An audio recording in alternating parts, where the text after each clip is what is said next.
అనేది 30 ఏళ్ళ కళ, 30 ఏళ్ళ పోరాటం. మందకృష్ణ మాదిగ, అలాగే ఎంఎస్ రాజు గారి లాంటి మాదిగలు ఎన్నో పోరాటాలు చేస్తే ఈ ఎస్సీ వర్గీకరణ ఈరోజు చేయడం జరిగింది. గతంలో కొందరు నాయకులు ఈ ఎస్సీ వర్గీకరణకు చాలా అడ్డం పడ్డారు. దాంట్లో భాగంగానే ఒక్క చంద్రబాబు నాయుడు గారు మాత్రమే దళితులకు అండగా నిలబడి వారి భావోద్వేగాలని అర్థం చేసుకొని సెంట్రల్ గవర్నమెంట్కి రికమెండ్ చేయడం జరిగింది. ప్రస్తుతం సుప్రీంకోర్టు ఎస్సీ వర్గీకరణకు గ్రీన్ సిగ్నల్ ఇవ్వడం చాలా సంతోషకరం. అలాగే ఎస్సీ రిజర్వేషన్ ఉపవర్గీకరణ రాష్ట్ర ప్రభుత్వాలు చేసుకోవచ్చునని సుప్రీంకోర్టు తీర్పు వెలువరించడం చాలా సంతోషకరమైన విషయము. అలాగే ఎస్సీలో నిజమైన ప్రజలకు రిజర్వేషన్ ఫలితాలు అందుతాయని చెప్పేసి తెలియజేస్తా ఉన్నాను.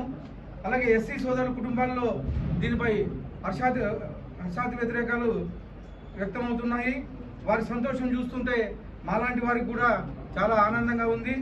ఎస్సీ వర్గీకరణ సాధ్యమైనదంటే దీనికి మందకృష్ణ మాదిగ, ఎంఎస్ రాజు లాంటి పోరాటం ఒకటైతే దానిలో ప్రధాని నరేంద్ర మోడీ గారు, ముఖ్యమంత్రి నారా చంద్రబాబు నాయుడు గారి పాత్ర చాలా ఉందని చెప్పేసి తెలియజేసుకోవడం చాలా సంతోషంగా ఉంది.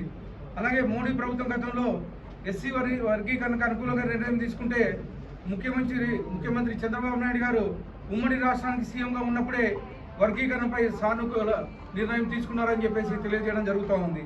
అలాగే ఎస్సీ వర్గీకరణ ద్వారా సామాజిక న్యాయం జరుగుతుంది, లబ్ధులందరికీ సమాన అవకాశాలు కల్పించాలని చెప్పేసి లక్ష్యం నెరవేరుస్తుందని చెప్పి తెలియజేస్తా ఉన్నాను.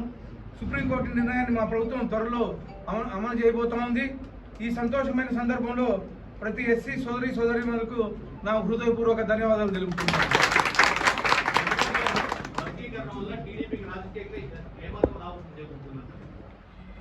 రాజకీయ పార్టీలకి లబ్ధిని చేకూర్చే అంశం కాదన్న, అసమానతల్లో ఉన్నటువంటి అభివృద్ధి చెందినటువంటి కులాలకి ఇది రాజకీయ అంశం కాదు. అణగారిన వర్గాల్లో అట్టడుగు వర్గానికి చేయూతనివ్వడం.